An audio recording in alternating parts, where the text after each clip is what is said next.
বঙ্গোপসাগরে ঘনীভূত নিম্নচাপ। দক্ষিণবঙ্গে কতদিন চলবে বৃষ্টি? ফের নিম্নচাপ বঙ্গোপসাগরে। নিম্নচাপের কারণে কোন কোন জেলায় বৃষ্টি বাড়বে জেনে নেওয়া যাক আবহাওয়ার আপডেট। ফের নিম্নচাপের ভ্রুকুটি। আবহাওয়ার দপ্তরের খবর অনুযায়ী মঙ্গলবার বিকালে ঘূর্ণাবর্ত নিম্নচাপে পরিণত হয়েছে। পশ্চিম মধ্য বঙ্গোপসাগর এলাকায় এই নিম্নচাপ সর্বশেষ অবস্থান করছে। নিম্নচাপের জেরে বৃষ্টি বাড়বে দক্ষিণবঙ্গের জেলাগুলিতে। দক্ষিণ ওড়িশা ও উত্তর অন্ধ্রপ্রদেশ এলাকায় নিম্নচাপ শক্তি বাড়াবে। এই নিম্নচাপ প্রাথমিকভাবে পশ্চিম ও উত্তর পশ্চিম দিকে এগোবে বলে জানিয়েছে হাওয়া অফিস। নিম্নচাপের প্রভাবে আজ বুধবার বজ্রবিদ্যুৎ সহ বৃষ্টি হবে দক্ষিণবঙ্গের সব জেলাতেই। ভারী বৃষ্টির সতর্কতা থাকবে উত্তর ও দক্ষিণ 24 পরগনা, পূর্ব মেদিনীপুর, পূর্ব পশ্চিম বর্ধমান, বীরভূম, হুগলি, নদিয়া এবং মুর্শিদাবাদ জেলাতে। দিনের বিভিন্ন সময়ে হালকা থেকে মাঝারি বৃষ্টি পাবে কলকাতা। আগামীকাল বৃহস্পতিবারও ভারী বৃষ্টির সম্ভাবনা। পুরুলিয়া, ঝাড়গ্রাম এবং পশ্চিম বর্ধমান জেলাতে ভারী বৃষ্টির সতর্কতা।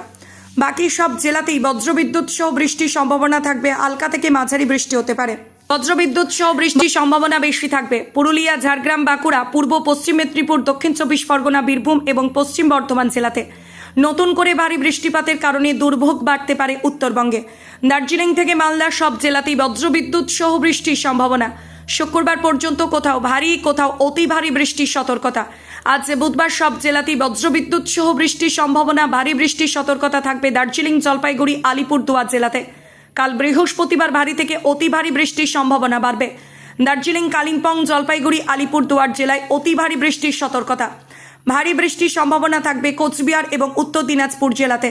বাকি জেলাতে বজ্রবিদ্যুৎ সহ হালকা মাঝারি বৃষ্টির পূর্বাভাস। শুক্রবারেও ভারী বৃষ্টির সতর্কতা থাকবে দার্জিলিং, কালিম্পং, জলপাইগুড়ি, আলিপুরদুয়ার, কোচবিহার এই 5 জেলায়। নিম্নচাপের কারণে সারাদিন মূলত মেঘলা আকাশ থাকবে। দিনের বিভিন্ন সময় বজ্রবিদ্যুৎ সহ হালকা থেকে মাঝারি বৃষ্টি হবে। বৃষ্টির কারণে তাপমাত্রা কিছুটা কমবে। বৃষ্টির সময় কলকাতায় 30 থেকে 35 কিলোমিটার বেগে দমকা ঝোড়ো হাওয়া বইতে পারে। রাতের তাপমাত্রা স্বাভাবিকের থেকে সামান্য নিচে নেমে 26.8 ডিগ্রি। কাল দিনের তাপমাত্রা স্বাভাবিকের থেকে 1.6 ডিগ্রি নিচে নেমে 30.9 ডিগ্রি। বাতাসে জলীয় বাষ্পের পরিমাণ 77 থেকে 94%। কলকাতার আলিপুরে গত 24 ঘন্টায় 7.8 মিলিমিটার বৃষ্টিপাত হয়েছে।